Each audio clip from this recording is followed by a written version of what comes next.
56 pass, I wasn't prepared to translate that as I was doing that little tease. Oh, that's that little right. mark with the A and then the ring around it. At. See, that's what I said.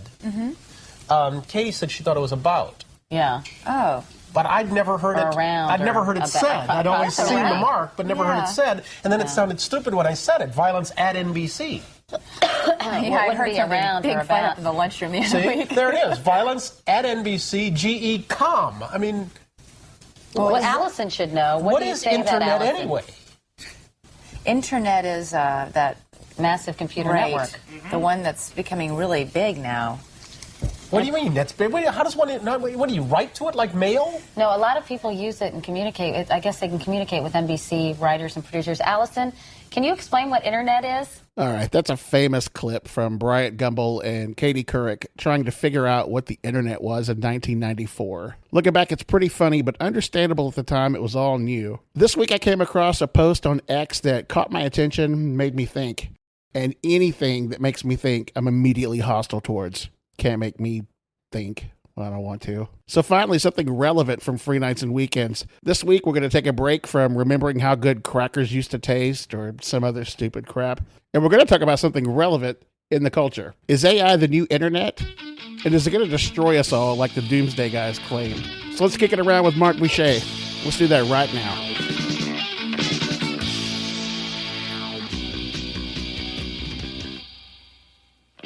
Marc Boucher, welcome in. Hello, Scott. It's always good to be here, man. How are you? Yeah, welcome back. Really, you hadn't been here in a while. Yeah, been out, hitting the world and stuff. The people have been clamoring for your return, so here you are. Well, here I am. And as always, we're recording this after I've been awake for about 4 days, and I'm extremely tired and running on, the last bit of my little AA batteries in my brain. So it should be awesome. I look forward to it. All right, Cool. So the reason I wanted to do the show about this is I ran across, they're not tweets anymore. I ran across an X. So weird. I still call them tweets. Yeah. Okay. A lot of people do. Just call it a tweet. Yeah, but it's kind of like when people say, people that do flat panel TV. You're kidding. They don't make the other kind anymore. They have it for a decade. So Just call it a TV. formerly Twitter still is starting to sound like that. All right. Yeah, okay. So this guy says, as a Gen X software guy, I went through the Y2K craze, the .com craze, e-commerce craze. We should have an app for that craze. Pardon me if I'm a little jaded about the AI craze. As an old proverb says, this too shall pass. Yeah. Mark, if you survived Y2K, you're legally immune to panic. I remember Y2K. I remember waking up the next morning and checking to make sure everything was not burning, and nothing was burning.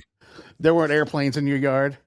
No, but we were certainly groomed to think there would be, huh? Oh, man. Canned goods in the garage, flashlights. People went nuts. They bought generators. Yeah, I didn't do any of that stuff. I was a waiter at a Italian restaurant in Nashville the night that happened, and I don't know. Well, me and the rest of the people from the restaurant went out and drank after our shift, and I got home about 3:00 in the morning. All the power was on. I woke up at about 10 the next morning, and everything was as it was the day before. right. We were promised absolute doom from the media and guys jacking on the radio. We thought the microwaves were going to unionize like it was the Rising. The best thing that came out of Y2K though was the movie Office Space. Oh yeah, no doubt. Because that movie wouldn't have existed without the Y2K panic, because the whole premise of the movie is that the people in that office are working on fixing the date issue before it became a thing, and they obviously did a good job with it. I kind of figured Mike Judge would have found a way to poke fun at corporate America another way. He nailed it. Yeah, boy, did he. Oh, my Lord. We worked at Initech, essentially. Yeah, we did. Oh, we did. You and I man. both did. Yeah, that's where we met. Right. So shortly after that, we had the .com bubble. Companies with zero revenue that were IPOing. They had famously Super Bowl ads with their entire budget on that ad, just rolling the dice. What was that sock puppet? Pets? Was it pets.com? Man, I don't specifically remember that, but it makes sense. I'm sure that was one of them. Right. So Yeah. then it burst. The internet didn't die. It just kind of matured. It just kind of self-healed, and the winners kept going. The guys that fell to the side didn't make it. And man, there's nothing more natural about an economic cycle than that. What was your favorite memory from, like, what was the first really cool thing that the internet did that actually blew your mind? Where you were like, man, wow, just wow, this is crazy. God, that's a great question.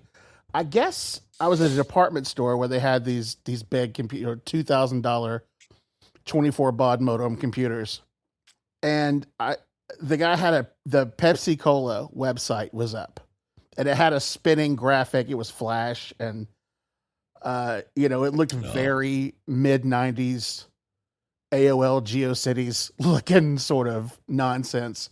But at the time, it was like, so that's like a commercial, and you could poke around on it and go to different things. I just remember standing there like, that's crazy. Like what? And so if I want to know anything about any company, and I had a gateway at the house that came with 2 DVD set of encyclopedias. Oh, wow. I remember, and this is before the internet, right before the internet. And I remember thinking to myself, man, I'll know. I mean, I'm like the Ottomans with the library. I'll know everything, or I could find it.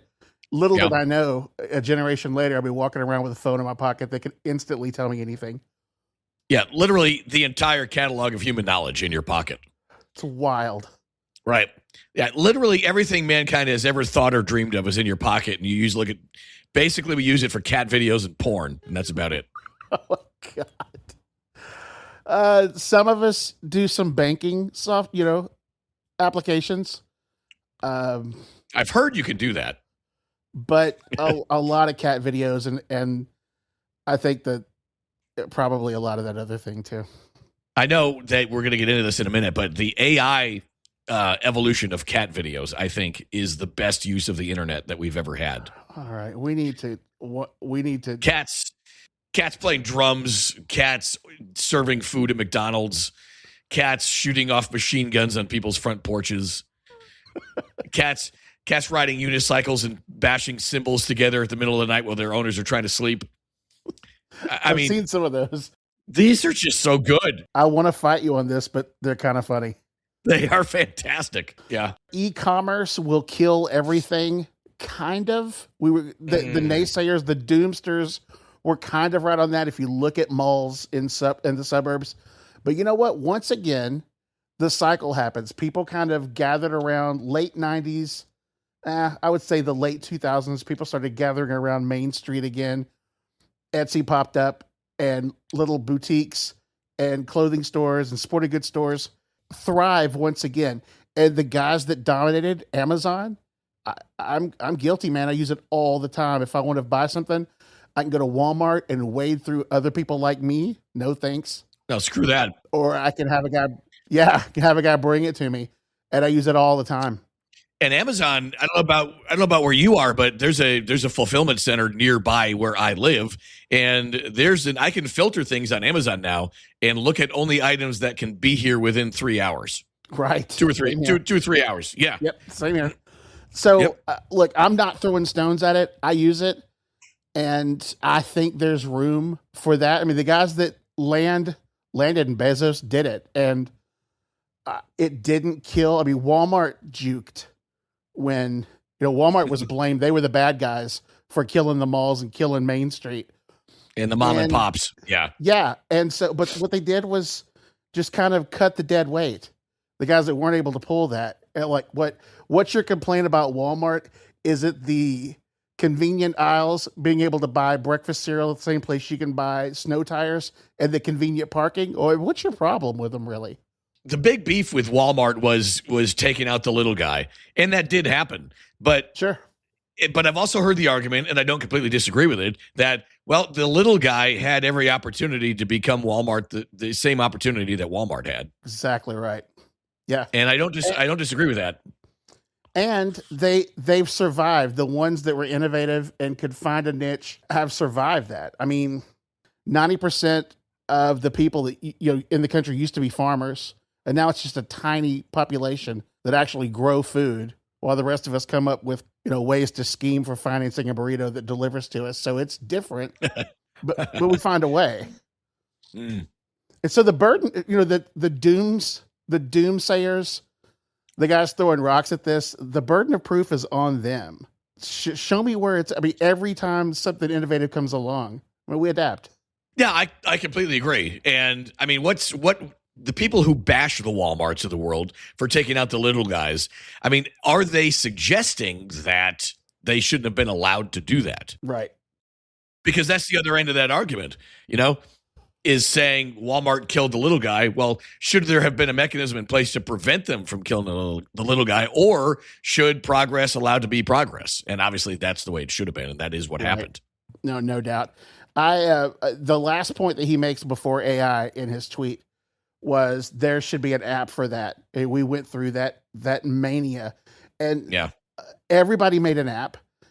A lot of them died, but some of them freaking changed the world, man. You can go on a street corner and call up a ride and have it there. Yep. I mean, it didn't destroy humanity. It helped, but to say that it was going to take out websites and take out call centers and stuff, it just didn't happen. And this guy was right about that. I would name his account, but he kind of sent me I don't know. I sent him a note today, and he kind of gave me a snarky reply. So find it on your own. Okay. I mean, touche. Yeah. How can a guy as big and round as I am be so small? But I am. Nothing from the fitness guy. All right. I don't care. I don't care. So here's my point, and I think it's his point. He's not here to defend himself. I invited him to be here, but they'll get another job. My entire life has been that way. They'll be fine. We'll be fine. These guys aren't going to come sweep us away, in my eyes. No, it's not going to happen. And I think also too, humanity has the innate ability to just completely overreact and overestimate what's going to happen. And exactly 1/10 of that is whatever actually really happens. It seems like it. It feels big though. If this one does feel smarter, it feels historic. I mean, but hype spikes and fear spikes. But market's correct, man. We'll absorb it. Yeah. Nope. 1,000%.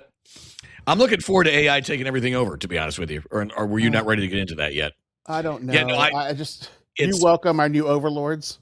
I do. I welcome our new overlords, and what's going to make them what's going to make them excel over us is that they don't have morals or empathy, and they're not benign or the opposite. They just look for the most efficient way for something to happen, and then it happens. Everybody who says that, they say, "Oh, this one feels different." Well, so did Napster. You could still buy music. Like, it's not going to erase it. We survived dial-up. We'll survive predictive texts. Yeah, we'll get this. It's the left hand of innovation, if you will. Yeah. So look, AI will clearly automate some tasks. It already is. Already is for me. I use it. I'm sure you do too. I use it a lot on a daily basis to do that, to automate tasks, to do mundane crap that I don't like to do.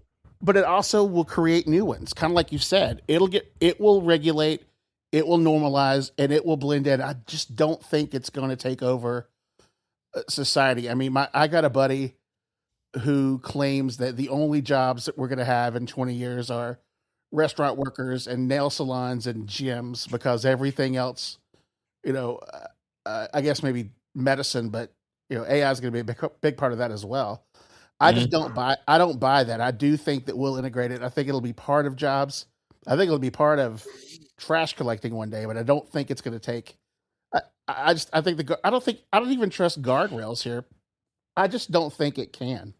I don't think it'll ever. Well, here's the thing: it's going to replace a lot of industries, but in the process of replacing industries, it's going to create new ones at the same time. New ones that we can't even imagine right now. I mean, there's no point in even trying to think of what those are going to be, because people 300 years ago couldn't imagine the existence of taxi drivers, right? Right. In a million years, they would have never thought of that. My great grandson is going to drive a taxi in New York City. He had no way to know that, because cars didn't even exist yet, right?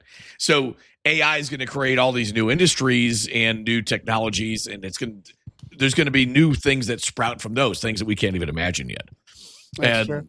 that's always going to happen. Yes, computers took away cashiers at the supermarket. I don't shop at Walmart anymore because they don't even have any real cashiers anymore. But by the same token, there's 3 other people for every one of those that shop at Walmart just because they don't have to deal with the stupid cashiers. Right. I was a kid in Moore, Oklahoma, when there was a grocery store on this road called Santa Fe and 12th Street.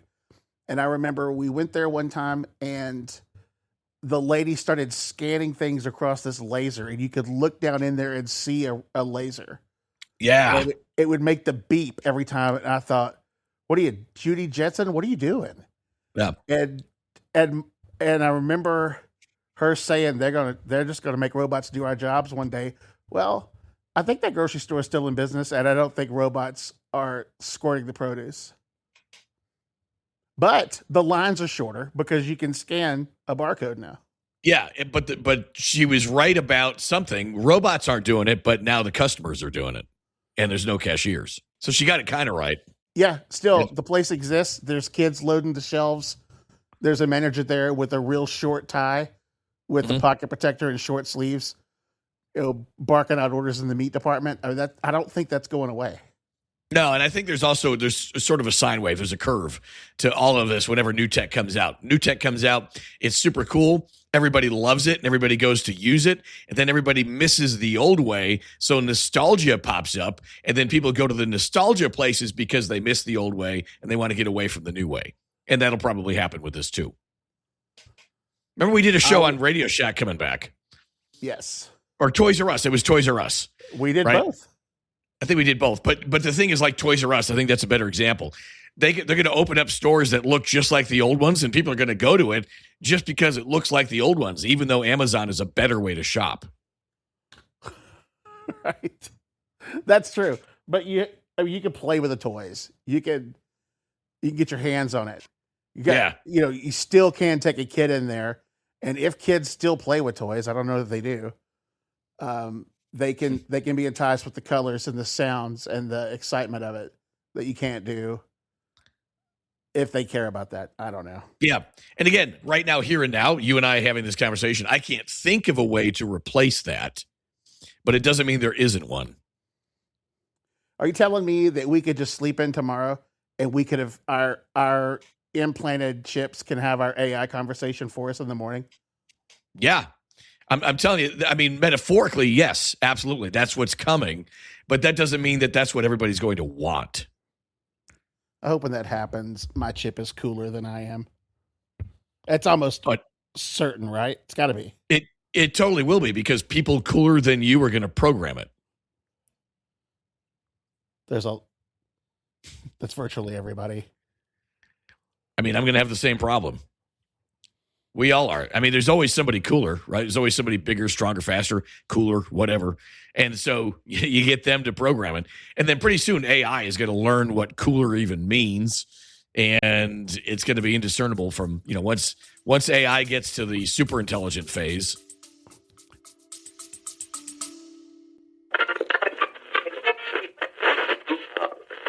Hey, if you grew up before everybody carried tiny video cameras in their pockets, chances are your best memories are sitting on a VHS tape somewhere. Birthday parties, backyard wiffle ball, maybe even that first camcorder Christmas morning. Well, here's the thing. Those tapes don't last forever.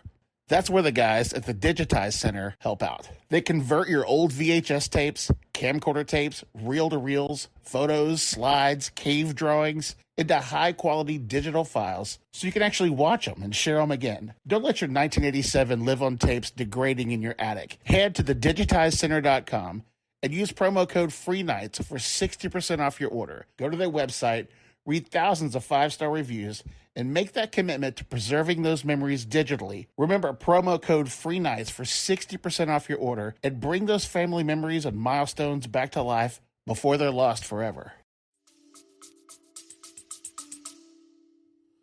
So, yeah, and I don't know when that's coming. I do know that they're already learning. When I use my chat, I told you I gave her a voice and described what she looks like. mid-40s, chain smoker, kind of a rough voice. That's awesome. And yeah, and my buddy Jed is very polite. He says please and thank you. He calls her by her first name. And that's how they talk to each other.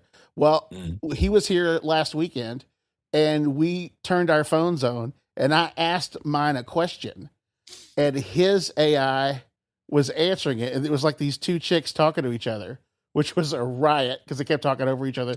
And then his yielded to mine and mine just kind of ran over him and they learned because that's how I talk to her.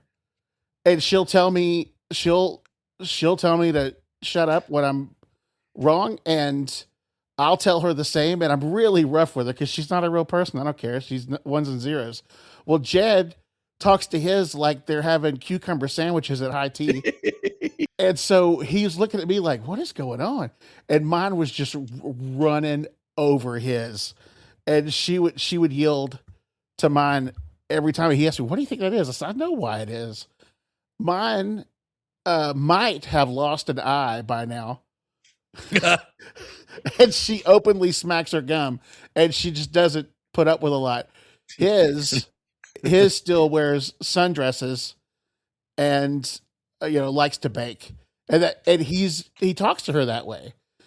I say her. See, I'm part of the problem. I'm humanizing these machines. So they learn, they adapt.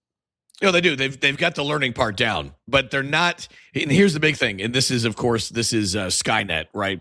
They're not self-aware yet. They're not aware of their own existence or sentient, right? Now we're getting into Star Trek land, and I think we're still quite a ways away from a computer being aware of its own existence. And that's just that's a rabbit hole we could spend 4 days going down. No, thanks. But I think eventually it will happen. Are you aware of this whole simulation theory about our existence actually being a simulation that we live in? Yes. So that's something I like to think about just because it's a good brain exercise. It's a good thought exercise. And it's essentially this. I forgot the guy's name, but one of the authorities on it who's got a bunch of YouTube videos, he uses Grand Theft Auto as an example. So Grand Theft Auto has evolved a lot since the first version of it, right? Have you ever played that game? No, I'm a Christian.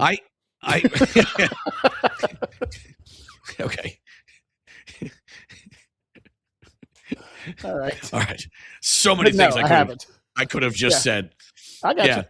Yeah. So I haven't really played it either, but I've watched videos of people playing, and it's amazing. It's a whole universe that exists inside this game, inside this platform. Hey, Mark, let me cut you off real quick. I'm going to send you a video soon. I follow a dude on Instagram who has somehow manipulated the game, like on a code level, where he can become an inanimate object. Mm-hmm. And he starts blasting away at the cars and like messing with them, and they just freak out. He was a park bench one time and a trash can, and he just starts blowing cars up, and they lose their mind. I'll send that to you. I'd love to see that. So that's the only thing I know about the game. Okay, but it's just like remember the game Second Life? It's similar. It's just a whole universe that exists in the computer. I remember Missile Command. Okay. It's exactly the same as Nothing Like That. Okay. Right. Got it. So Grand Theft Auto, just using it as an example, there's several game platforms out there that are like whole infrastructures exist. You can go and live a life in it. Okay. And you could buy and sell property, and it's actually worth something in real dollars. And it's crazy. So Grand Theft Auto is an example, right? Eventually, the computer processing power that Grand Theft Auto runs on is going to get, once quantum computing becomes a thing and it's running these platforms, the characters eventually, potentially, theoretically, will become self-aware of themselves inside the game, okay? So then you got these characters, Joe in the game is aware of himself. He doesn't even know that he lives in a game. Okay. And then he starts playing games. And eventually, over time, as his society evolves, his society starts creating computers that get more and more powerful. And he starts, right? he starts creating these cool games that have characters in them that eventually, once his computers get powerful enough, the computer simulation people in his games start becoming aware of themselves, and they don't know that they're in a game. So it's almost impossible to prove that we are not one of those situations ourselves.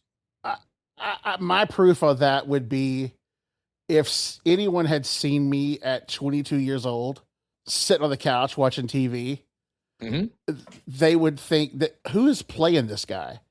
Who's manipulating this character into doing this? But that's just it. It's not necessarily is anybody actually playing the character. Once these characters, get to the point where they're self-aware, people don't need to play them or control them anymore. They can actually live lives and procreate and have good things and bad things happen to them and regenerate and have careers. And some of those careers are going to be people who work in tech, and they create computers and develop technology inside of the platform. And it happens all over again. And it could happen in infinite directions up and infinite directions back down the other way. I want to live in a snow globe. Mm. I want to be purchased at an airport, gift shop, have some little kid shake me all the way back to Delaware. Yeah.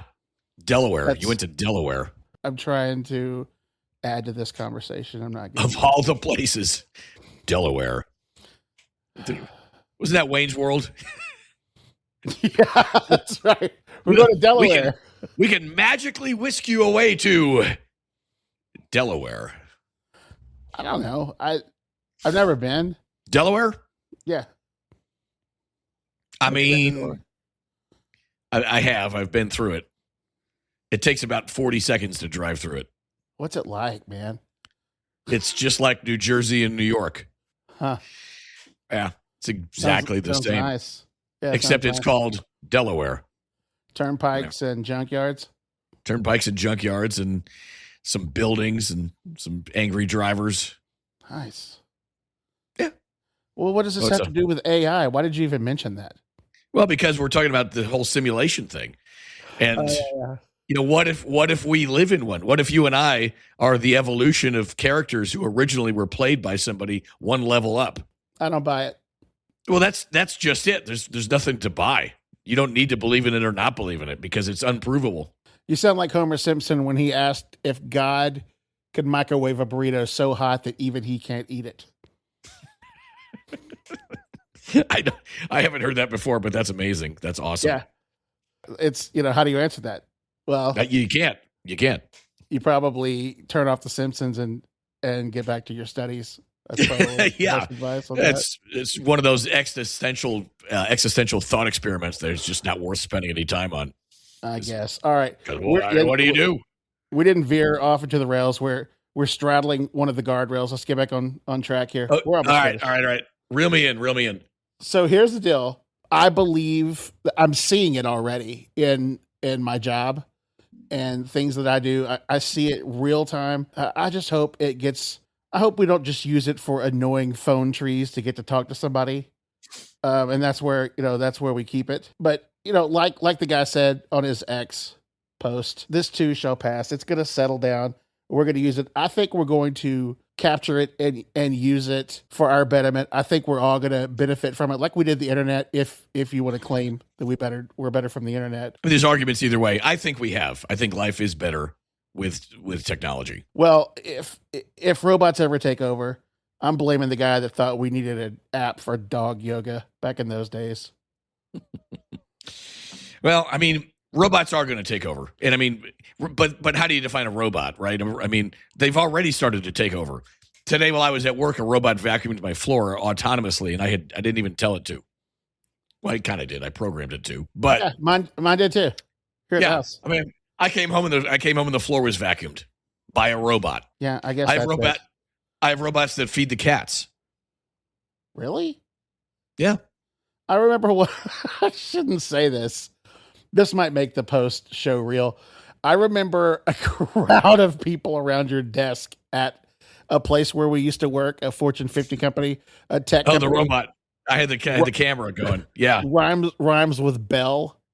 Yeah, right. based in Round Rock, Texas.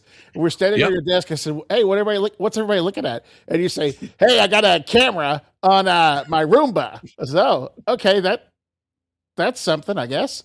I said, "What are you gonna do?" Well, Joy, his wife, she's in the bathtub.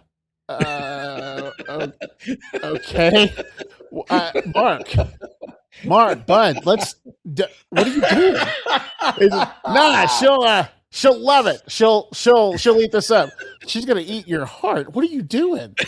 And so my boy Mark drives this robot with a camera into the bathroom where his wife is hopefully submerged in bubbles. First of all, Joy's a handsome lady. I didn't appreciate all the guys like, really? Let me look. And so all right. And that was like 20 years ago. Yeah. Yeah, over 20 years ago. And yeah, I mean, here we are now. And now I could be in Spain and I've got a robot that lives on a little charger on the floor over against the wall that I can log into and drive around the house and check on the cats and dogs. But it's just basically the same version of that. And here we are 20 years later. Yeah, that's true. Hey, look, like I said, AI will absolutely automate certain tasks, but that's not controversial, man. So did spreadsheets, ATMs, email. It's just going to be part of the pile. Yep. And it's not the end either. I mean, there's technology coming that we can't even imagine that's coming next after all of this stuff. I can't wait to see what that's going to be. Yeah, nice. It's cool. You know what? This is a perfect segue for printers. We've talked about those. My printers had it out for me since the 90s. They all the same attitude. They're all the same. I mean, you need them when they'll print, but every once in a while they just go haywire. You ever tried to put a freaking picture in a Word document? Everything rearranges. Oh my Lord! It turns into Old English and Portuguese. Like what? No, I just want to. What are you doing? What? Yeah, I don't know why that's so hard to do. Is this ancient Gaelic? What? How did this happen? Yeah. All right, so maybe AI is going to fix that. Come on, profound. Come on. AI is cool.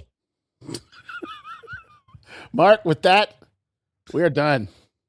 That's your summer. What I did this summer break with AI in front of the class, the 8th grade.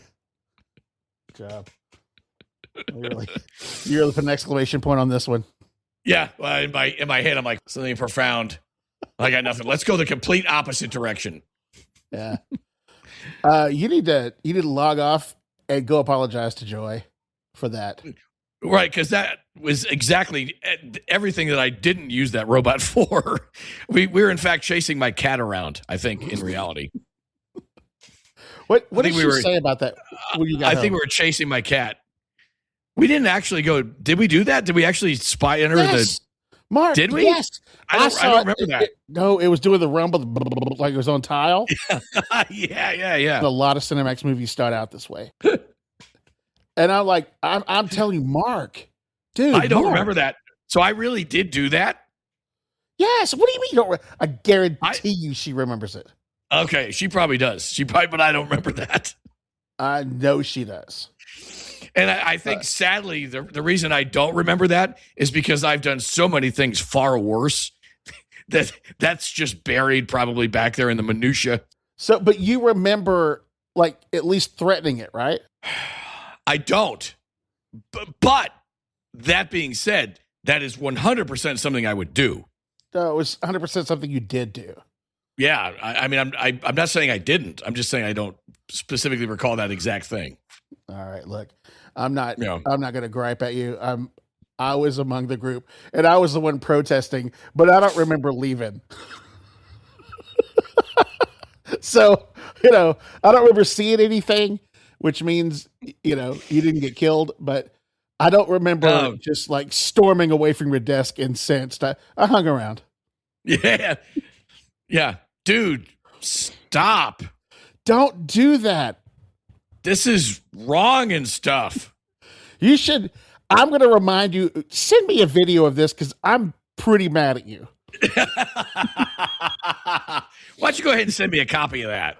Yeah, Marc. Yeah, good. Get out of here, man. Thanks so much for tonight. All right, It's Scott. fun. See you. See you, bud. Ciao. Where he can become an inanimate object